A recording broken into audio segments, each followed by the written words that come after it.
I want to go ahead and move on, and I want to talk about Big D, the Dallas Cowboys. Think they might be small D now, or maybe they're just small. Maybe they need to lose their D.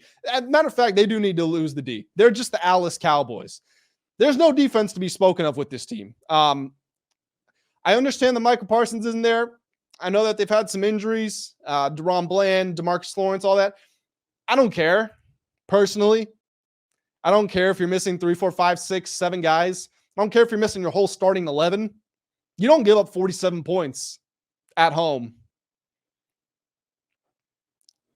It just doesn't happen. Not when you've won 12 games, 3 seasons in a row. And with you winning the 12 games, it's not like you're the Kansas City Chiefs, who we always talk about. It's tough to win multiple Super Bowls in a row because your season is so long. You're playing more games. You got less time to recover. It's not the Cowboys, because we know they sure ain't going on these deep playoff runs. So what's the excuse here? If they had lost this game, would I have accepted the injury excuse? Maybe not 100%. That's the end all be all, but I would say, yes, this plays into it. Doesn't play into you giving up 47 points or your offense scoring 9. This stems from a cultural issue that was created and perpetuated by Jerry Jones. Bad personnel decisions, losing your authority over your balance sheet and your books. Look at their business this summer. This was a team that wasn't great running the ball. They lost Tony Pollard. They could have gone and got Derrick Henry. We know Jerry loves to have big names in the building. And they said no. Rico Dowdle, that'll work. Deuce Vaughn, that's fine. You know what? We'll go grab the shell, the relic of Ezekiel Elliott. We still got a number for him. He can put it on. They thought that was fine. They knew they were going to pay CeeDee Lamb, yet they waited. They ended up having to pay more money than they would have if they just signed him at the start of the offseason. I don't think they knew they were going to pay Dak, but they did. And because they waited so long, they had to pay him a whole lot more money. And you know who's coming calling next? Micah Parsons. And are you going to turn him down? What is he? 24, 25 years old? One of the best 5 players in defense in the NFL?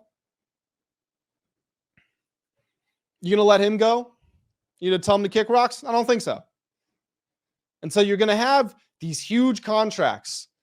And as the years progress, you know, Dak making 60, 65 million, whatever it is, someone's going to make 70. And you'll be able to look back and say Dak is, you can talk about, is he underpaid, or did it end up working out well for the Cowboys? In this moment, it's a bad deal for not the Cowboys, but for the front office, because it limits their ability to improve this team. And also their insistence on sticking to, the Cowboys love to stick to players that either they drafted or have big names. They don't like going out and finding lesser heralded players who can come in and be huge contributors. And you know what? Dallas could use some of those guys right now. Their defense, I've been banging on about it. How about the offense? 9 points. Dak Prescott, 178 yards, completed just about 50% of his passes, no touchdowns, 2 interceptions, had one that was called off because of a flag. Cooper Rush comes in and throws another interception. That's what's going to happen. When you can't run the ball, they ran the ball 17 times for 53 yards in this game. And that's completely on brand with what you would expect from them. That is not an outlier. That is not an aberration. When you can't run the ball and when you don't have a weapon, everyone in the world, okay, you know it, I know it, everyone watching the game knows it, Dak wants to throw the ball to CeeDee Lamb. You don't think opposing defensive coordinators know that as well? You don't think they're game planning for that? So when you have one weapon on your whole offense, it makes it hard to be that potent. It makes it hard to be effective.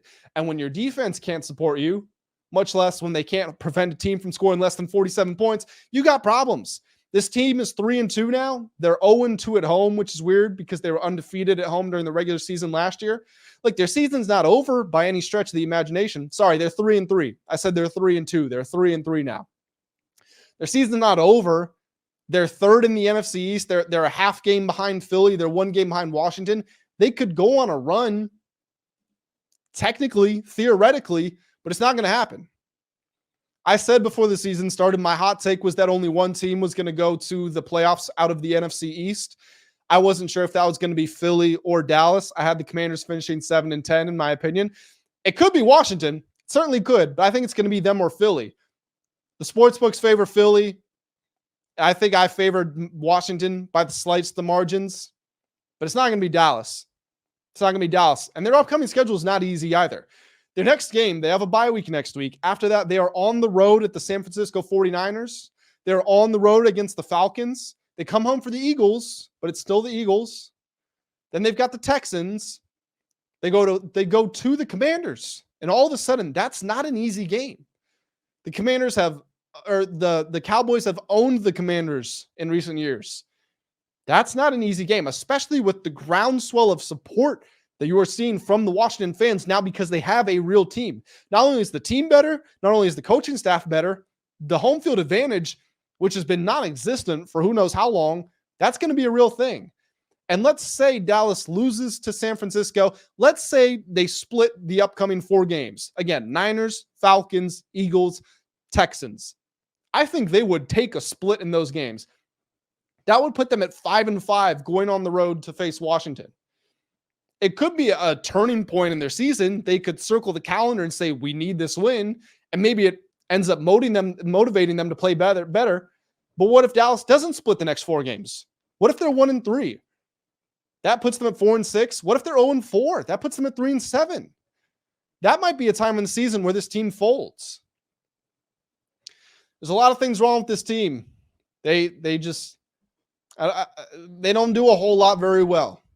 On the flip side of that, Detroit Lions were majestic. I mean, Jared Goff, 18-25, 315 yards, 3 touchdowns. They ran the ball 36 times for 184 yards, 2 touchdowns.